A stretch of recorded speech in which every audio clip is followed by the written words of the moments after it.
মন দিয়ে কেউ যখন নামাজ পড়ে ওই সময় তার ব্রেইনের মধ্যে আলফা ওয়েভ তৈরি হয়ে যায়। অনেক স্টুডেন্ট যে অল্প পড়ে ভালো করে সেই বুদ্ধি আজকে আমরা ইনশাআল্লাহ শেয়ার করব। দেখা যায় যেই ছেলে মেয়ের কোনো বুদ্ধি শুদ্ধি নাই, কয়েক আল্লাহর রাস্তায় দিয়ে দাও। আল্লাহর রাস্তায় দিল, কিন্তু দেখা যাচ্ছে সেও হাফেজ হয়ে আসছে। আমরা তাহলে ঘুমাবো ঠিক এশার নামাজের পরে, তাহলে আমাদের ব্রেইনের চার্জিংটা হবে 100 ওয়াটের। কত ওয়াট? 100। আচ্ছা, পড়ার ক্ষেত্রে মোস্ট ইম্পর্টেন্ট, ব্রেইনে কোন ওয়েভ দরকার? Alpha wave.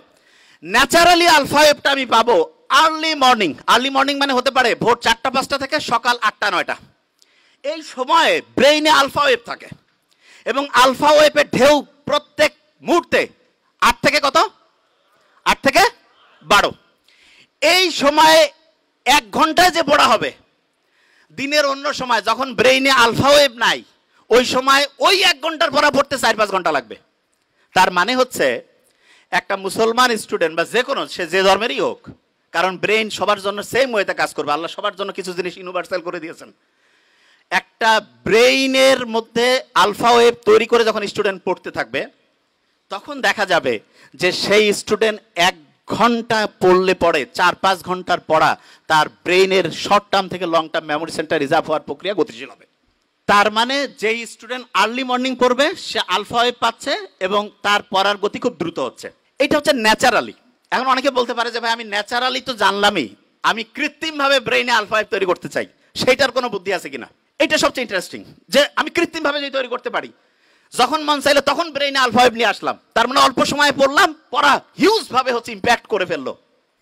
এইটার জন্য আল্লাহ অসাধারণ একটা সিস্টেম দিয়েছেন আমাদের, এবং আমি আশা করব যে কোনো পর্যায়ের লোক, যে কোনো, এখন থেকে এই জিনিসটা ফলো করতে পারে। সেটা কি? বিজ্ঞানীরা অবাক হয়েছে, আমরা যখন নামাজের মধ্যে দাঁড়াই, নামাজ যখন কেউ পড়ে এবং মন দিয়ে নামাজ পড়া বলতে কি আমি এখন একটা ঘটনায় আসছি, মন দিয়ে কেউ যখন নামাজ পড়ে ওই সময় তার ব্রেইনের মধ্যে আলফা ওয়েভ তৈরি হয়ে যায়। কি হয়? Alpha wave. নামাজ পড়ে আসলাম, এবং ইসলামে কিন্তু ফরজ নামাজটা মসজিদে পড়ার পরে অন্য যে কোনো নামাজ বাড়িতে পড়তে উৎসাহিত করছে। আমার তো মাঝে মধ্যে মনে হয় যে বাড়িতে নামাজ পড়েই বইটা একটু হাতে নেওয়া উচিত। বইটা একটু হাতে নিলাম, নিয়ে একটু যদি পড়ি, ব্রেইনে আলফা ওয়েভ তৈরি হয়েছে। আচ্ছা, অনেকের মাথায় প্রশ্ন আসে যে ভাই নামাজ পড়লাম, ব্রেইনে আলফা ওয়েভ তৈরি হলো, কতক্ষণ থাকবে? এটা বোঝার একটা এক্সাম্পল দেই। ফ্যান একটা চলতেছে, যদি বন্ধ করি সাথে সাথে কি অফ হবে? কিছুক্ষণ ঘুরবে না? অ্যাবসলিউটলি এই ঘটনাটা ব্রেইনে ঘটে। যখন আলফা ওয়েভ, নামাজ পড়লাম, নামাজের পরে যদি 20টা মিনিট পড়ি, 20 মিনিটে দেখবো অন্য সময়ের 1.5-2 ঘন্টার পড়া হয়ে গেছে। তাইলে আর্লি মর্নিং 4-5 ঘন্টা, আর প্রত্যেকবার নামাজ পড়ছি, নামাজ পড়ার পরে যদি 20 থেকে 25 মিনিট করে পড়ি, ইনশাআল্লাহ ব্রেইনে দেখবো 20 মিনিটে 2-2.5 ঘন্টার পড়া হয়ে যাবে। তার মানে বাকি টাইম অন্য যে কোনো কাজই করি না কেন, ইনশাআল্লাহ আমার পড়া একাডেমিক, তারপরে অ্যাডমিশন যেই লেভেলে আমি পড়তে চাই, ইনশাআল্লাহ অসাধারণ প্রিপারেশন হয়ে যাবে।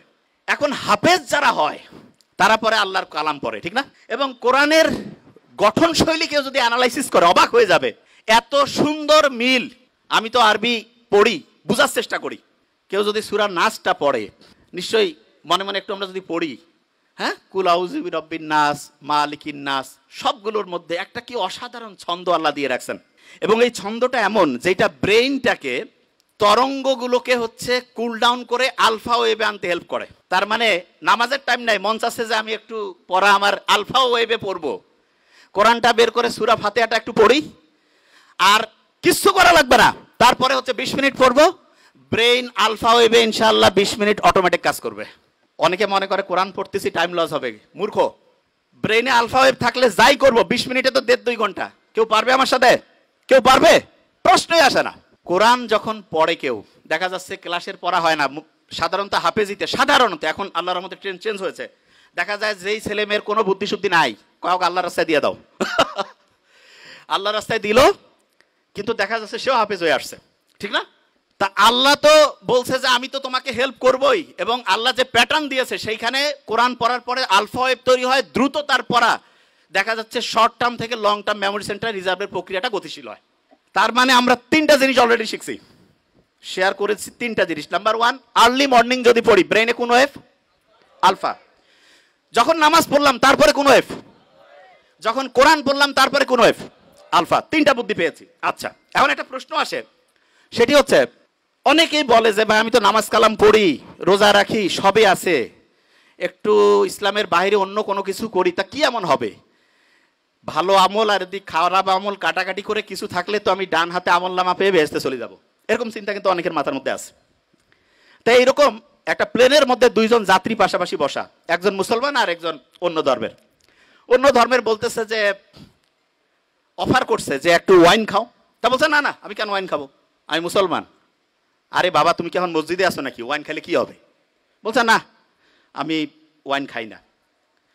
তখন যে ওয়াইন অফার করতেছে সে বলতেছে যে তোমাদের যে কি ধর্ম রে বাবা, গির্জায় গেলে আমরা ওয়াইন খাই না, তোমরা আবার মসজিদ না মানে হচ্ছে বাড়ি না, একটু ফ্লাইটের মধ্যে একটু রিল্যাক্স করবা তবু ওয়াইন খাবা না, ব্যাপারটা কি? তখন পাশে বসা যে মুসলমান সে বলতেছে যে এই গাড়ির মানে ফ্লাইটে তো যে এইটার যে চালক তিনি কিন্তু খ্রিস্টান। বলছে হ্যাঁ খ্রিস্টান, ইউরোপের ঘটনা। তা বলতেছে আচ্ছা ওনাকে যদি এখন মদ খাওয়ানো হয় তুমি কি জানার পরে এই ফ্লাইটে যাবা? কয় না, আমি কেন যাবো। কয় কেন যাবা না? বলছে উনি তো এখন ডিউটিতে আছে, ডিউটিতে কেন হচ্ছে মদ খাবে? তখন ওই মুসলমান বলতেছে যে আমাদের মুসলমানের গোটাল জীবনটাই হচ্ছে অন ডিউটি। অন ডিউটি, পড়া, বিয়া শাদী, কথা বলা, কথা শোনা, যা কিছু আছে অন ডিউটি। বিলিভ মি, এটাই সবচেয়ে সত্যি কথা। অনেকে আমরা মনে করি কি মসজিদের মধ্যে যাবো ওই সময় আল্লাহ আল্লাহ করবো, আল্লাহ আল্লাহ তো অবশ্যই করবো, কিন্তু আল্লাহ প্র্যাকটিক্যাল জিনিসটা সবচেয়ে বেশি পছন্দ করেন, সবচাইতে বেশি পছন্দ করেন প্র্যাকটিক্যাল। এবং আল্লাহর কাছে যখন আমরা দোয়া করি রাব্বানা আতিনা ফিদ দুনিয়া, দুনিয়াও লাগবে আখেরাতও, হ্যাঁ, তবে দুনিয়া পাইতে গিয়ে যাতে আখেরাত ধ্বংস না করি, এইটা খুব গুরুত্বপূর্ণ।